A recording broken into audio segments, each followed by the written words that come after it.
ಸಿಂಹರಾಶಿ ಅಧಿಕಾರ ವರ್ಗಕ್ಕೆ ಬಹಳ ಒತ್ತಡ ಬರ್ತದೆ, ಬದಲಾವಣೆ ಆಗ್ತಕ್ಕಂಥದ್ದು, ಜಾಗ ಬದಲಾವಣೆ ಆಗ್ತಕ್ಕಂಥದ್ದು, ವಾಸ ವೃತ್ತಿ ಬದಲಾಗ್ತಕ್ಕಂಥದ್ದು, ಇದೆಲ್ಲ ಸಾಧ್ಯತೆ ಸಿಂಹರಾಶಿಯವರಿಗೆ ಆಗ್ತದೆ.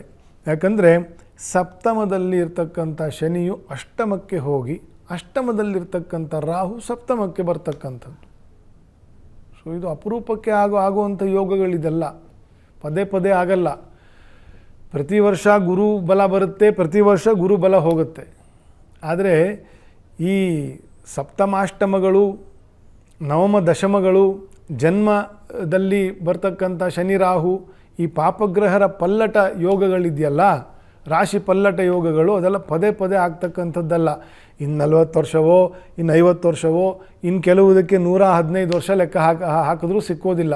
ಈ ರೀತಿಯ ಅಪರೂಪವಾಗಿರ್ತಕ್ಕಂತಹ ವರ್ಷ ಈ 2024-25 ಎರಡೂ ವರ್ಷದಲ್ಲಿ ಇರ್ತಕ್ಕಂಥದ್ದು.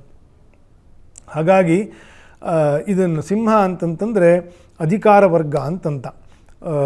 ಯಾರು ಲೀಡ್ನಲ್ಲಿ ಇರ್ತಾರೆ, ಯಾರು ನಾನಾ ಬಗೆಯ ಅಧಿಕಾರದಲ್ಲಿ ಇರ್ತಕ್ಕಂಥ ಜನ ಇರ್ತಾರೆ, ಅವರಿಗೆ ಜಾಸ್ತಿ ಪ್ರೆಷರ್, ಭಾಳ ಚಿಂತೆ.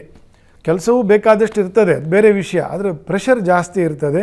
ಹಾಗಾಗಿ ಸ್ವಲ್ಪ ಸಮಾಧಾನವಾಗಿ ಇರಬೇಕು. ಡಿಸಿಷನ್ಸ್ನ ಅರ್ಜೆಂಟ್ ಮಾಡಬಾರ್ದು. ಅವಕಾಶಗಳನ್ನು ಸರಿಯಾಗಿ ಬಳಸ್ಕೊಳ್ಳುವತ್ತ ಚಿಂತನೆ ನಡೆಸಬೇಕು, ಅವಸರ ಮಾಡಬಾರ್ದು ಅನ್ನೋದು ಅರ್ಥ.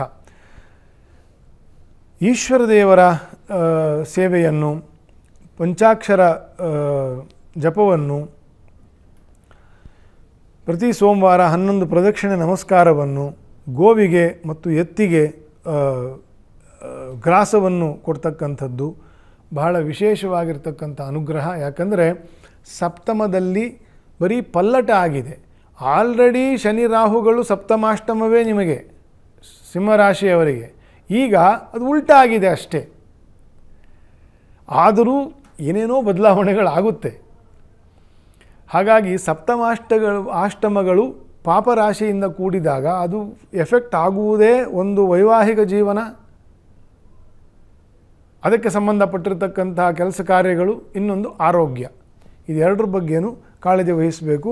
ಈಶ್ವರನ ಆರಾಧನೆಯನ್ನು ವಿಶೇಷವಾಗಿ ಮಾಡಿ, ಸಾಧ್ಯವಾದರೆ ಮೃತ್ಯುಂಜಯ ಜಪವನ್ನು 108 ಅಂತೆ ಒಂದು 3 ಆವರ್ತಿ ಪ್ರತಿದಿನ ಮಾಡಿಕೊಂಡು ಹಣೆಗೆ ಭಸ್ಮವನ್ನು ಮತ್ತು ಕುಂಕುಮವನ್ನು ಧರಿಸ್ಕೊಂಡು, ರಕ್ಷೆ ಧರಿಸ್ಕೊಂಡು ಹೋಗ್ತಕ್ಕಂಥದ್ದು ಬಹಳ ಒಳ್ಳೆಯದು, ದೇವತಾ ರಕ್ಷೆ.